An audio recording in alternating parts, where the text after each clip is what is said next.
A lot of teams out there really need to think ahead for the future. The question is, what's the future of the Cowboys? Boy, there's a lot to unpack there.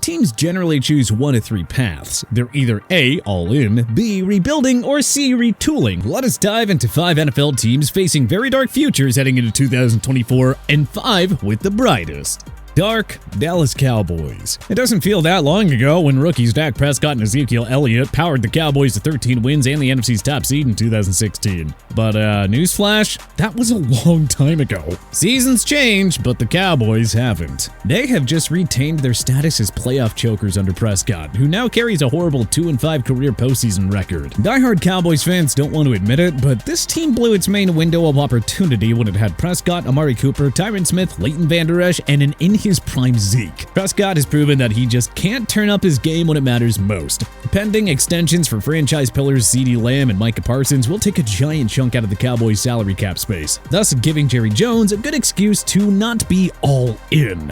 By giving Prescott and Mike McCarthy limitless chances to get this team over the hump, Jerry has basically given up a chance to win a Super Bowl. But such is life when you're only okay with regular season success.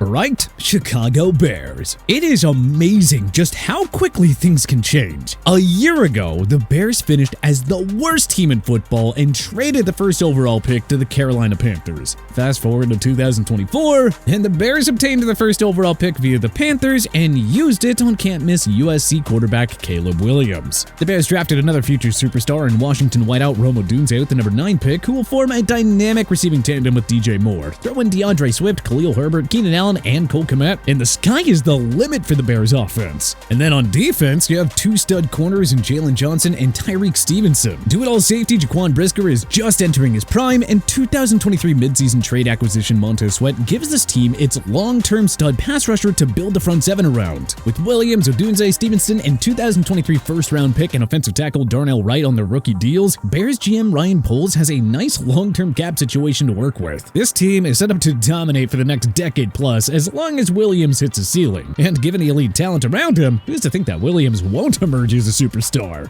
Dark Cleveland Browns. It feels weird putting the Browns on this list considering that they won 11 games and reached the postseason last year with 5 different quarterbacks. But honestly, the clock is just rapidly ticking on this team's Super Bowl window. Superstar running back Nick Chubb is entering the final year of his contract. What are the odds that he'll return to his elite form again after suffering a horrific season-ending knee injury ahead of week 2? Even if he produces like an All-Pro in 2024, there is no guarantee that the Browns will pay an aging asset. Based on the structure of his deal, the Browns are basically stuck with Deshaun Watson for at least 2 more seasons. That means a major chunk of their cap will continue to be gobbled up, not to mention that Cleveland is basically screwed if Watson can't regain the superstar form that we haven't seen since 2020. Top wide receiver Amari Cooper is also a pending UFA, and Cleveland may be hesitant to extend a guy who will be 31 next year. Regarding that star-studded offensive line, Joel Bitonio is entering his age 33 season. Both Jack Conklin and Wyatt Teller will be 31 after this season. Oh, and the Browns playing football's toughest division, featuring 2 bona fide Super Bowl contenders in the Baltimore Ravens and Cincinnati Bengals. Mike Tomlin's Pittsburgh Steelers are always in the postseason mix, not to mention that most of their core players are just in the early stages of their prime years. So, in other words, the Browns basically have 2 years to win a Super Bowl with this star-studded core. Then they'll have a giant bill to pay for investing in all their assets in Watson. Right, Los Angeles Chargers. After years of being held back by inept coaching, the Chargers went big game hunting and hired Jim Harbaugh following his national championship triumph at Michigan. Harbaugh has wasted no time rebuilding the team with his vision alongside new GM Joe Ortiz. Harbaugh rebuilt Michigan, Stanford, and the San Francisco 49ers into winners. This guy took a long struggling San Fran team and took them to 3 straight NFC championship games and a Super Bowl appearance. If that's not resolving your yearly coaching woes, then what is? Losing Keenan Allen, Mike Williams, and Austin Eckler hurts sentimentally, but the Bolts were wise to cut cap space and move on from 3 aging assets.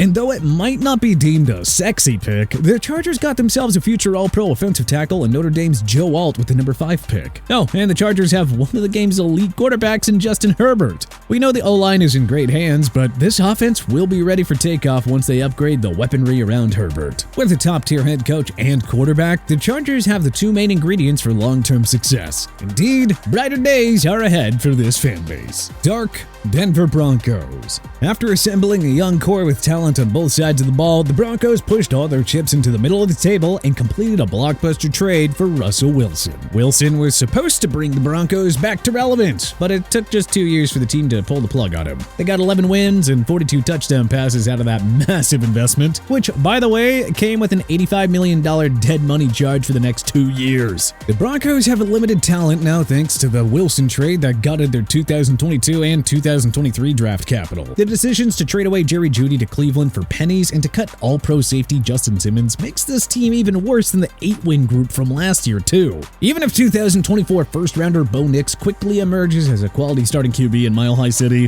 what about the rest of that roster? The O-line stinks. The Broncos haven't had a 1,000-yard receiver or rusher since 2019. And the defense. Oh, the defense is devoid of true game changers outside of all-pro Patrick Surtain, who might get traded before his rookie deal expires anyway. Throw in the fact that the Broncos play in a division that the Kansas City Chiefs win every year, and it is impossible to see how this team gets back to winning. Aside from Nix and Surtain, who else can help move the needle on this roster that might be football's worst from top to bottom? Bright Houston Texans. Unless you're the dynastic Kansas City Chiefs, it's easy to argue that the Texans have the brightest looking future among all AFC teams. They have an elite quarterback in CJ Stroud, who put together an MVP season as a rookie no less.